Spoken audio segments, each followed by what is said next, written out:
Hi guys, welcome to another Gear of the Beasts video review, and today we'll be talking about my helmet. I'm B03 and we are BESTA Airsoft. So, me and most of my teammates, we opted for the Maritime version of helmets.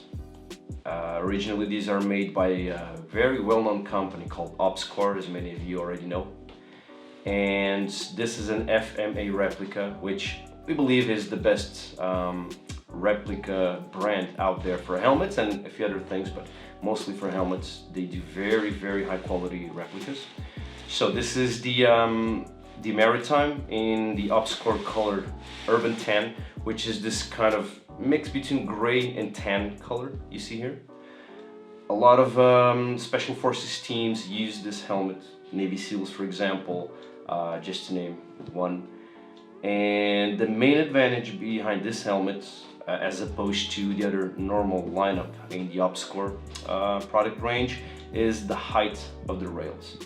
I don't know if you ever noticed, but normal OpsCore helmets like the PJ, the Bump, and their other models, they have 3 notches on the vertical rail that goes behind you here, which means that this distance here is shorter than on the Maritime. Now, why is this important?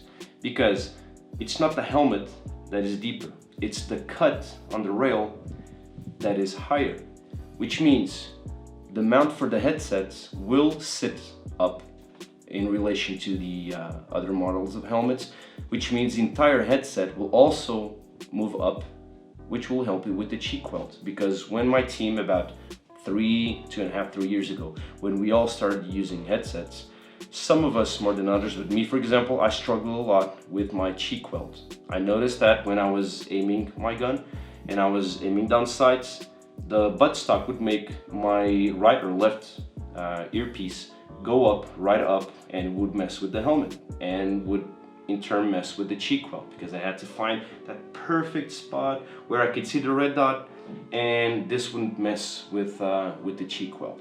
The Maritime helmet solves that because the cut sits much higher.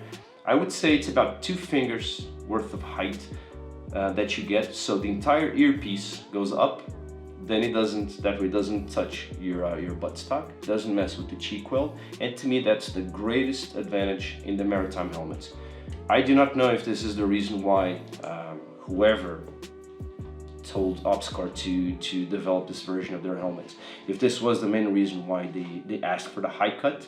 Actually, these are called super high cuts, as opposed to the normal high cut versions that OpsCore has.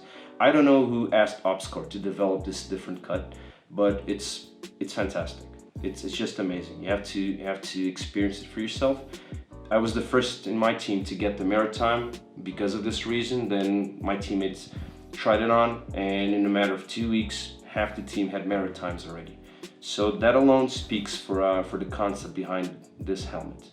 Now, me personally, the way I have it set up, I'm not trying to reenact any specific branch or team or special force group, nothing. I try to keep it functional, keep it grounded in reality, make it have a pleasing look, not go too exotic.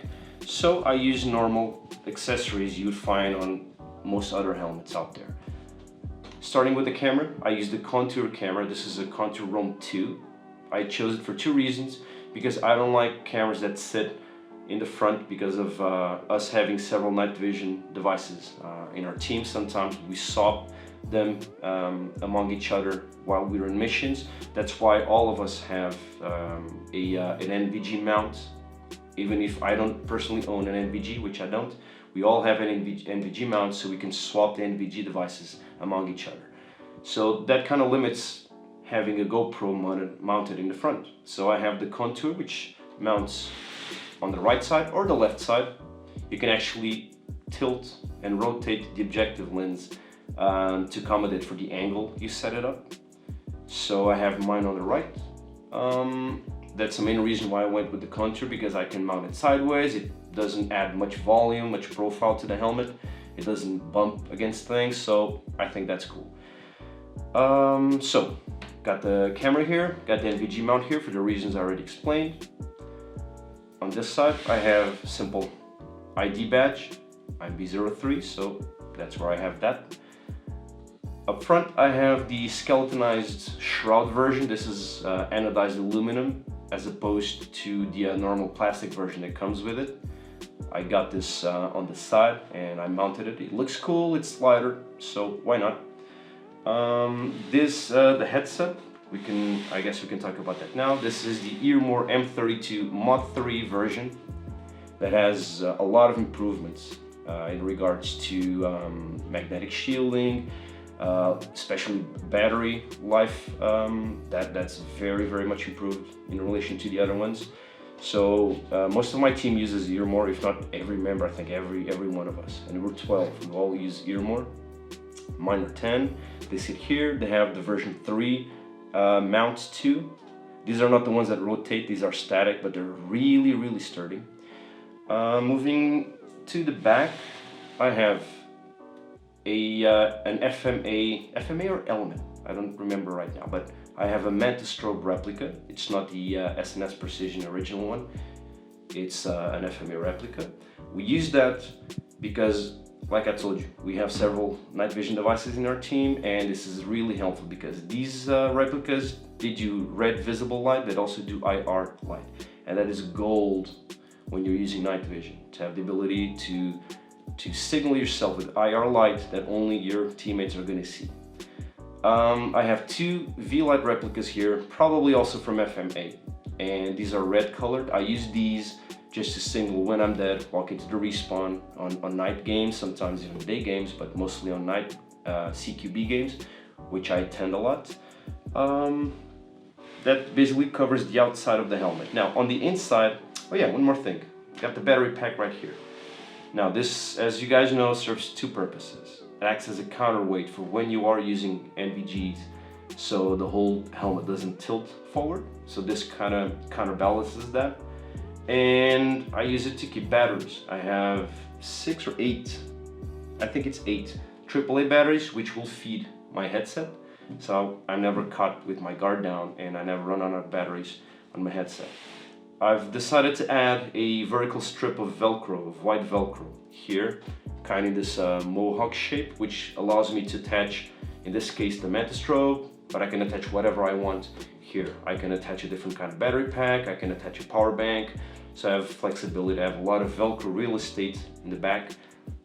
I like that. On the inside, I use the FMA memory foam set for the pads, which, as the name implies, are memory foam pads. I use that kind of porous rubbery material, like some mattresses in beds use these days in hospitals, for example.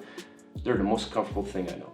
They're thinner, they let the helmet sit in a very snug fashion on your head, but it's not too tight because they're memory foam. They're very adaptable, and I think they're the most comfortable set of pads I've ever used in helmets. And this is like my 5th helmet since I started playing 10 years ago.